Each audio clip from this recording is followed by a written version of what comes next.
a lot of our issues stems from a place of fear. So it could be fear that we are conscious of or unconscious of growing up, or something that we've recently faced. And therefore, if we're able to understand why this is happening and get some information on how we can get better, then we are on our way to wellness.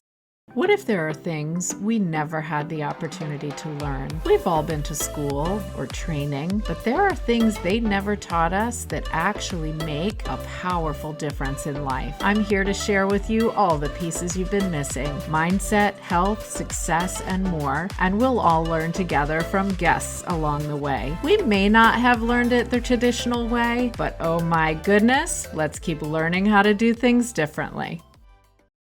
OMG Teach Me crew, here we are again. And you know what? There's a lot of hard things in life, and sometimes we hit burnout. And I'm going to tell you in the show notes, there's a couple of episodes we've done on burnout that are going to be relevant to what we're talking about today. But I have a guest today who wants to give us the full picture. What are the things we need to do when we feel like we're just trapped in a job or in a life situation and we cannot figure out how to make it better? And it seems like there's no option. And unfortunately, this might happen to us at some point during our lives. It has happened to me. I have hit burnout one major time and another almost that major time and made some significant changes, but I needed help to do that. And so that's what we're going to talk about today. And I think this is going to be a super valuable episode for you. Now, my guest today, Sita McKee, is going to tell us her story of how she became a boldness coach. And I'll give you a little hint. It started with an interest in wellness, and it started when she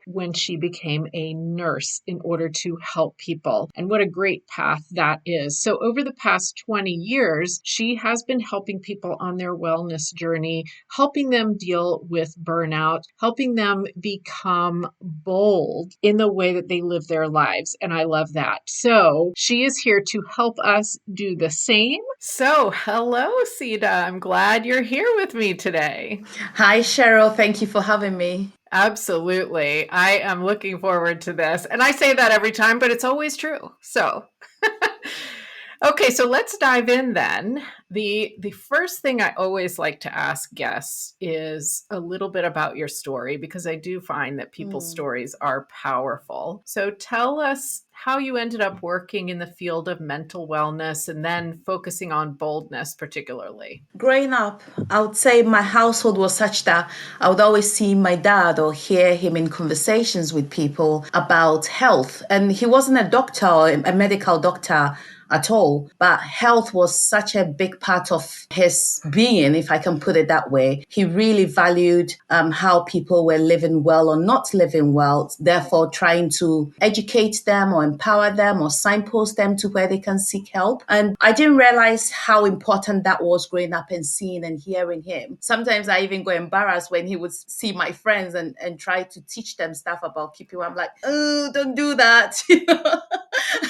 And then it wasn't until he passed I was like, oh my goodness, I learned so much from him unconsciously. But my personal passion has been the mind. I'm really interested in how the mind works and how much power we have that we could use our mind in a positive way to make a change for ourselves and for others, and therefore for the world we live in, So my going into or becoming a nurse, it was very important to me that my passion comes through, and my passion is wellness or mental wellness. Therefore, I went to uni to train to become a mental health nurse, to fine-tune my skills, learn more, and see how much I can really help people through that. And when I started my wellness, mental wellness business, if I can put it that way, I realized that a lot of people are quite fearful, me included. And I learned this on the job as well in my mental health nursing job, that a lot of our issues stems from a place of fear. So it could be fear that we are conscious of or unconscious of growing up, or something that we've recently faced. And therefore, well, if we're able to understand why this is happening and get some information on how we can get better, then we are on our way to wellness, you know. So I think this is where the whole boldness thing came from. And also the fact that I myself went through a period of burnout, which was a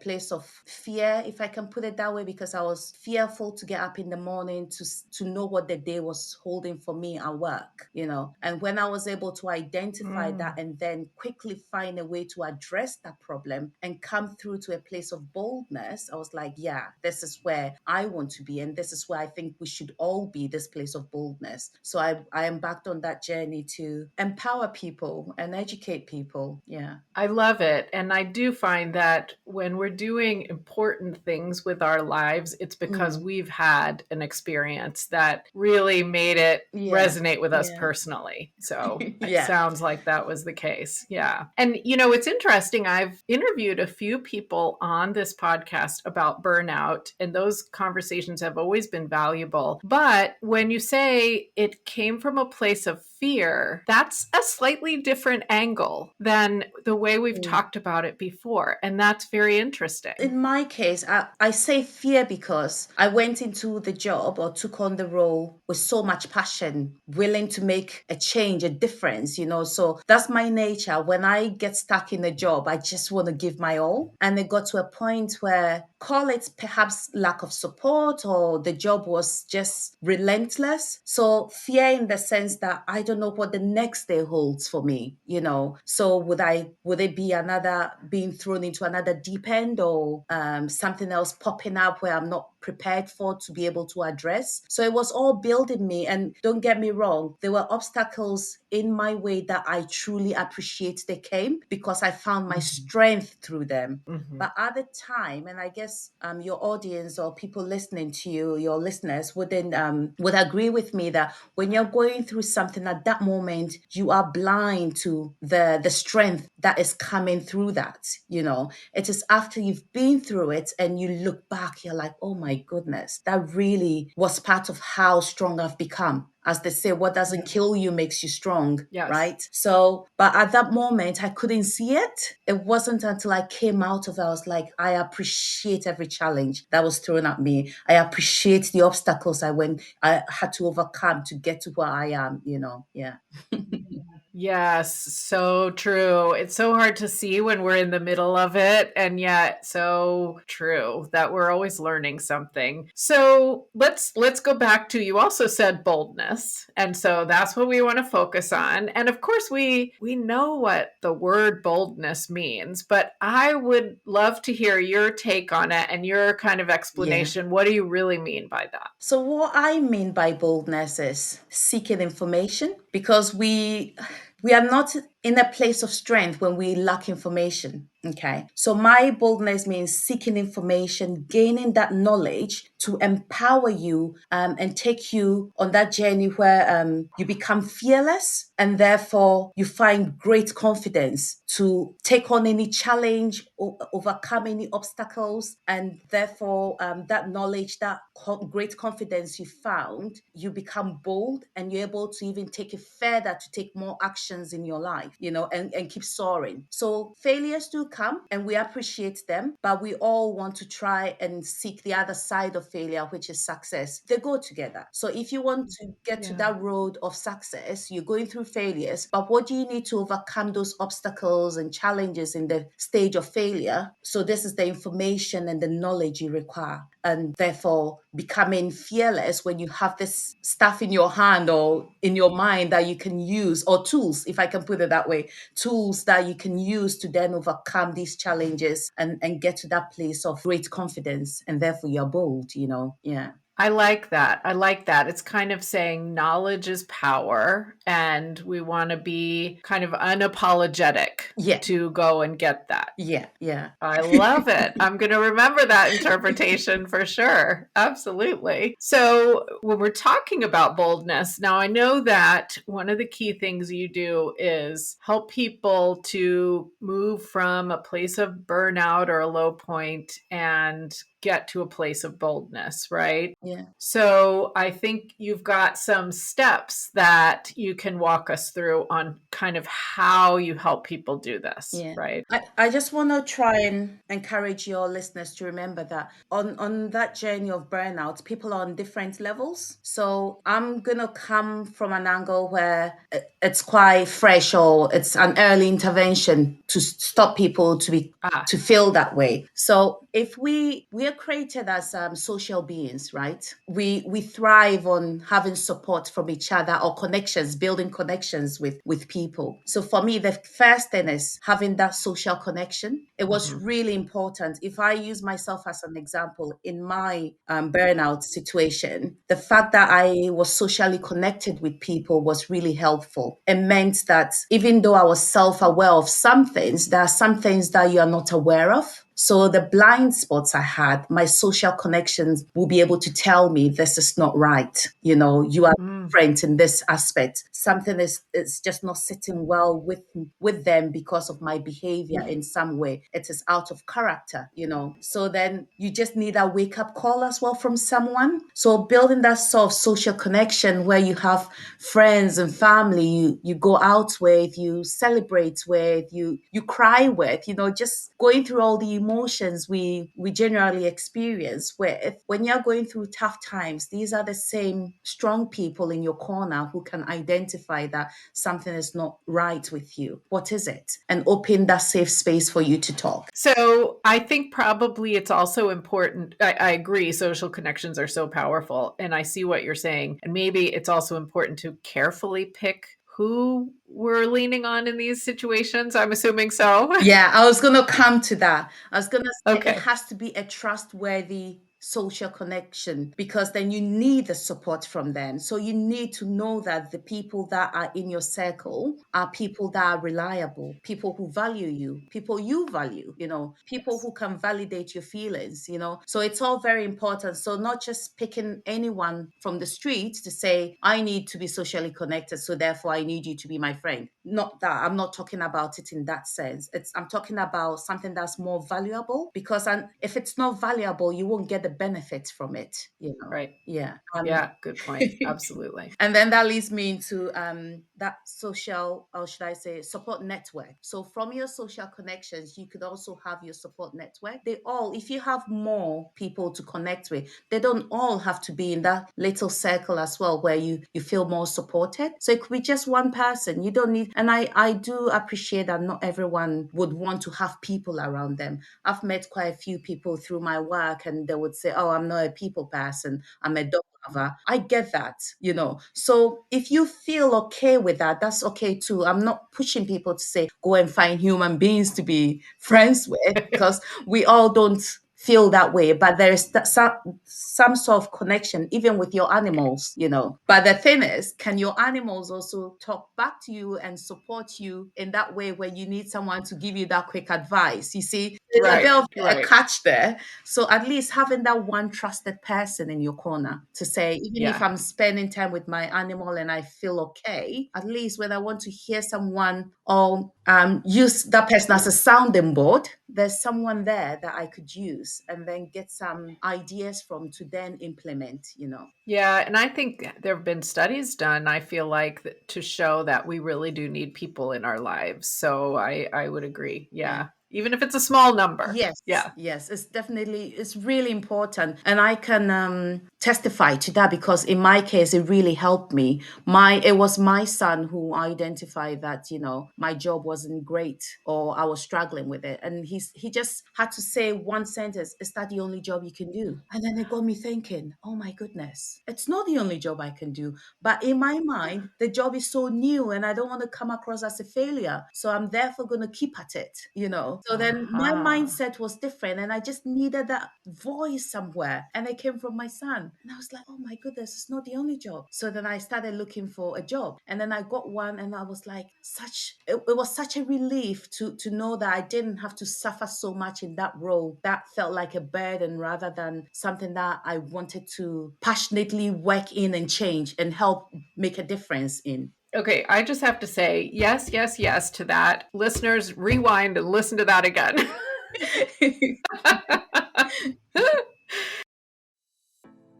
I love a bit of sparkle and I love to feel a little bit girly, but I always struggled with manicures because either I would mess it all up before it was dry or the gel would be too hard on my nails. Thank goodness my sister introduced me to Color Street Dry Nail Polish. I can create a new manicure in minutes and I don't have to let it dry. Find Color Street at omgteachme.com/recommendations and check it out for yourself. Sometimes we just feel like we're stuck somewhere and there's no option, and there probably is something. Yes. It might not be easy, Yeah. but there probably is something. Yeah. Okay, awesome. So what comes next? So my other tip I would like to give is, for me, meditation is a massive part of having that sort of wholesomeness. So I talked about social connection. It is when you are bonding with people, you are out there, you are giving energy to people. I also need that time away where I recharge my batteries or my energy. So therefore, meditation comes in. So a lot of my clients like to meditate, and some prefer the new ways of doing things as well, like mindfulness.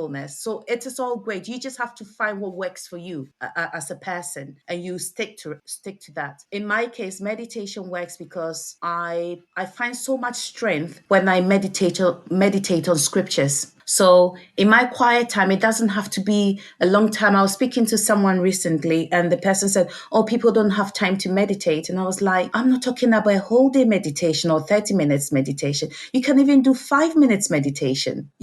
So it's finding that balance with the time that you have. So sometimes I do 5 minutes, sometimes I do half an hour. Sometimes I can do a whole hour because I have the time. So it depends on the time you've got, and then try and fit it in. But what I realized was that meditation really recharges my battery. And that 5 minutes is almost like those how do you say that? Fast charging stuff. Sometimes Yes. yes, like when you're charging a phone, you have fast charges. I feel like the five Yes. minutes meditation is a fast charging because I like that. Yeah. I just would shut my laptop or just, switch off and just meditate for that 5 minutes, and I feel alive again. Especially if I'm in the middle of a piece of work where I feel like, oh, I'm losing that mental clarity to be able to have the solutions to the problem I'm dealing with. I just close my laptop down, 5 minutes away, just meditate on my favorite scripture verse, and then I feel renewed again, and then I'm back to it. And it just clears my head for that period. And I can see it clearly. I reread a message again. I'm like, oh, I didn't see it initially when I read it that way. So it's that Yeah. just switching off, coming back and having that fresh perspective to then problem solve. So important.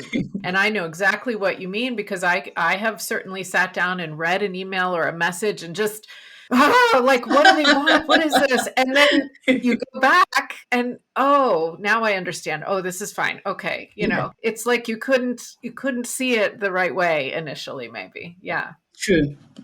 So it's really important that we switch off. And I can't push that forward enough. If I can even force all your listeners to say, do meditation, do mindfulness, I would do that because it's so powerful. It's so powerful. And when you're giving to people in your social connection, you need something back. And that is Yes. your me time away to get yourself back. And then you're able to be in that place of strength to be able to give some more.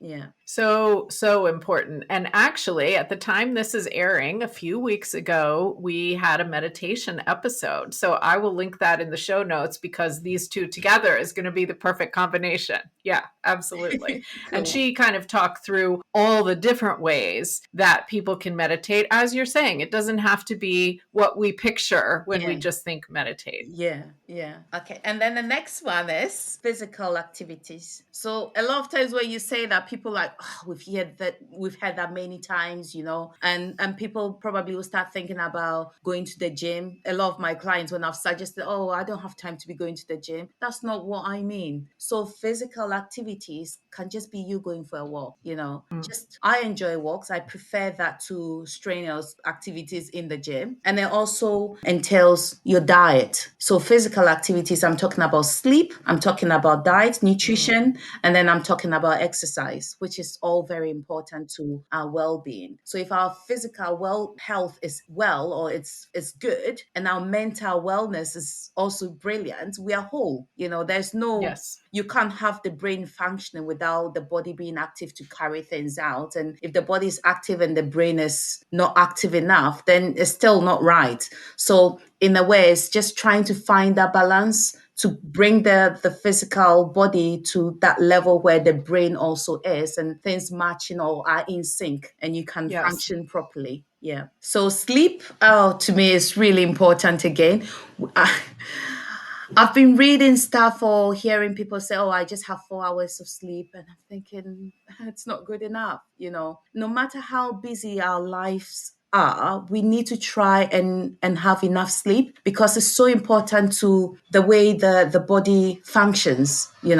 And the way even how the mind functions. So it's not just for the body, it refreshes the brain as well. So sleep is so important, and so is the food we eat. So whatever we are taking into our body is really important. If you're feeding your body with bad stuff is going to come out. If you feed it with good stuff is going to come out. So why say you have a pot and you're just putting gold bracelets and stuff into it. It's a treasured pot, isn't it? And people would Yes. want to have that. But if you're feeding it with like rotten food, who really wants that? And then when you open it up, it stinks as well. So you need to try and think of the body as a sacred thing that you want to feed it with good stuff, so that in the end, good stuff comes out in the way you act and in the way the body behaves or functions for you. And hopefully we can cut down on some diseases that might end up coming or our bodies experiencing just because we haven't fed it with the right stuff. I'm not saying all diseases come about because of bad food, but we can limit some illnesses that may come about because we have eaten the wrong stuff. And there's a lot of evidence out there when you eat saturated stuff and processed stuff. So let's think of our body as that sacred thing that we really want to give the best outcome in life for. Therefore, choose the right food ingredients to feed it with. Yeah. Yes. And as you're saying that, I'm thinking this is kind of the ultimate definition of self-care, Yes. isn't it? That we Yes. we give ourselves the proper things that we need to function well. And it's interesting that we wouldn't do Yeah. that. We I don't. don't know. Some do, Yeah. some don't. So it's not generalizing it that we are all really bad at looking at. There are people out there who are brilliant in self care, and I like to explain it in this way, and not use self care, because sometimes just that one word, people might be thrown off. But I feel like if I simplify it in the different steps, then it makes more sense to people, because then you can choose one. It's just plain to people, and you see where you need to improve in your life. If sleep is not good, Yes. how can you implement some sort of sleep hygiene techniques that would improve your sleeping? Switching off screens before we go to bed, not engaging in activities that would arouse the mind, and therefore you can't switch off. For example, myself, when I'm buzzing with like good news, I can't switch off. So I try Mm. I try not to do activities that will excite me so much closer to bedtime, because then I'll know that I'm just buzzing with ideas and I don't want to fall asleep. So it's knowing your person, your being, and finding ways to manage to make sure that you're still treating that being in the way that it deserves to be treated. Yes, absolutely. And what an interesting point that we need to know what would kind of rile us up in the evening, Yeah. because when you said good exciting things, I thought, "Oh, I never thought of that. I knew I'm supposed to not be online and, take a break from the TV and everything, but good point. Could be Yeah. anything." Yeah, it could be anything. Yeah. So I think, have we said all the 5 things? I'm thinking we have. Let's see. We have said social, and we have said meditate, and we've said physically treat Yeah. your body well. That's what we've done, I think.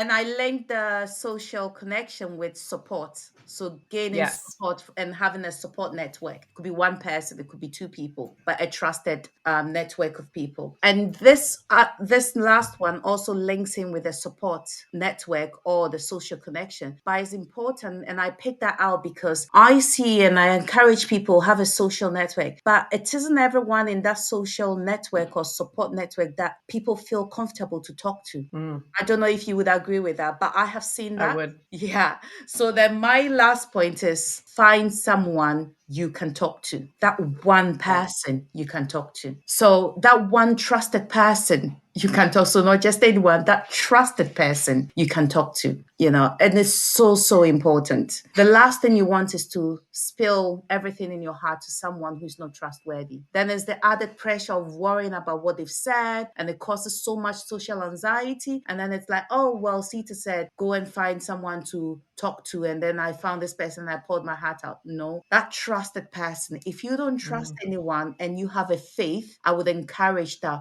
whatever you believe in your faith, go to that person, being, thing in prayer. I find Mhm. that really helpful as well. And a few of my clients, well, yeah, a few of my clients who have a faith have said that to me as well, that they find that when they kneel down to pray, they feel that someone has heard the prayer, and they feel that no one else is going to come back and sort of like antagonize them with something they've shared. Do you know what I Mm. mean? So there's that Yes. trust there. So you're trusting the being you have faith in, to say, I've poured out my sorrows, my worries, my burdens onto you. Please strengthen me to get through this trialing times in my life. Whereas if you don't believe in that or have a faith, it's okay to find that one person in life you can trust really well, and then share that. And it feels lighter when you're able to give that, share it with someone, and feel that that burden is half solved. Yeah. Yeah. So, if I put all this together, when we are having people in our lives that can support us, we have either faith or a person that we can really kind of let it all out to, and we're taking care of ourselves mentally and physically, all of that combined basically kind of it feels like it would make us lighter, that may feel lighter in a sense that maybe now we can start thinking of, okay, where can we go from here? What can we do? Is that fair to Yes. say? Yes, because now the mind is clear. You can see things clearly. You haven't got all that confusion going on and all that fear, I call it sometimes, because it's something stopping you from achieving something stopping you from doing something. So if something is in your way, are you fearful of it? Why is it blocking you? So is that fear that's stopping you to overcome that obstacle? If it's not fear, Mhm. why haven't you overcome it yet? So you've got the information, you've got the knowledge now. These are the things I can do to clear my mind. So for instance, I've got that social connection. I have that one trusted person I can go to and talk to and say, I'm really struggling with this challenge in my life. Have you got any thoughts, any ideas? How do you think I can address it? So someone can share. You don't have to always take it, but at least it gives you a way of thinking about that matter in a different way, and finding Yes. your own solution to it. And this is where I really can't stop singing the praises of coaches. It's amazing to have a coach in your life, because you've got that one trusted person, the one who won't judge you, and who would Yes. validate your feelings and support you on that journey and say, I'm sharing my fears, my concerns with you. What are your thoughts? Of course, your role as a coach is not to tell them what to do, but helping them see the different perspectives, and then say, you make a choice, but there's that person there. If I make the Yes. choice and it's not good, there's still that safety net I can fall back on and say, let's try again. So you're not giving up, because I'm not saying that the first hurdle is going to be easy and you're going to overcome a challenge. It might take a few tries, but then you're doing something about it. And the more you jump and you jump, you get used to the jump, that it doesn't even feel like a jump anymore. You come across that challenge in future and it's like, I've dealt with it before. I knew how to jump this one. It's done. Come on, next challenge. Let's deal with you. And then Yes. that's where the boldness come in. You're bold. Challenges come any angle or direction you're coming from. I'm ready for you. Yeah. Yes, I love it. And I'm glad you brought up coaches. Actually, I'm a coach as well. And I do think people, maybe not everyone, some people obviously have worked with coaches and know exactly how it works, but a lot of people maybe don't realize what coaching is all about. And you said it really well, that it's not about telling you the answer. It's also not about necessarily, a therapy type of thing where you're digging back into your childhood. It's about someone helping you to see different perspectives and see options and understand maybe your own personal, what you really want. Is Yeah. that fair to Yeah. say? Yeah. Very fair to say. Very fair to say. And I found coaches really helpful. As I said, I can't stop singing their praises because it's really, really important. And my clients have said how beneficial it is to have a coach in their life as well. So honestly, your listeners out there, if you haven't got yourself a coach, I'm going to use this opportunity to say, please find yourself a very good coach, one who would be in your corner and help you overcome those challenges that we are all faced with in life.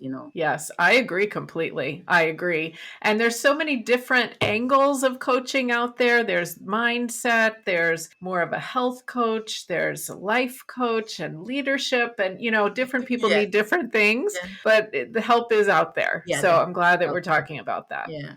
Yeah. Tell me, did we miss anything then in kind of talking about how people can start to bring themselves out of these low periods and head towards boldness? Do you think we've covered it, or is there anything else? I think we've covered it, but I think if your listeners want more, they could also find me and I can share more with them.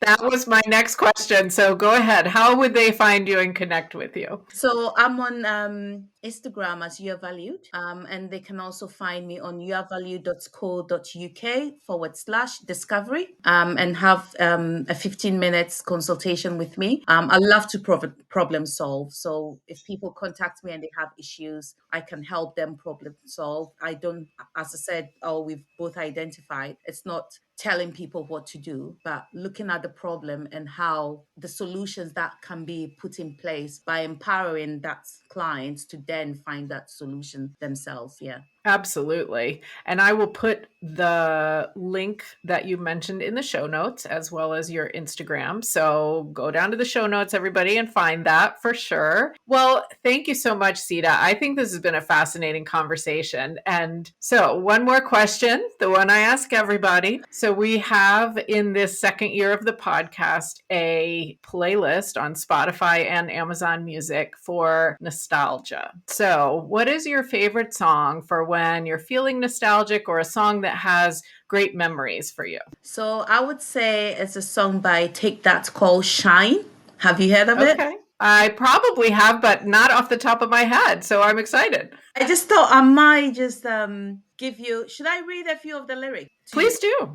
So the second verse of the song, the lyrics is, stop being so hard on yourself. It's not good for your health. I know that you can change. So clear your head and come around. You only have to open your eyes. You might just get a big surprise and it may feel good. And you might want to smile, smile, smile. Don't you let your demons pull you down, because you can't have it all. You can have it all. So Ooh. come on. Yeah. I love that.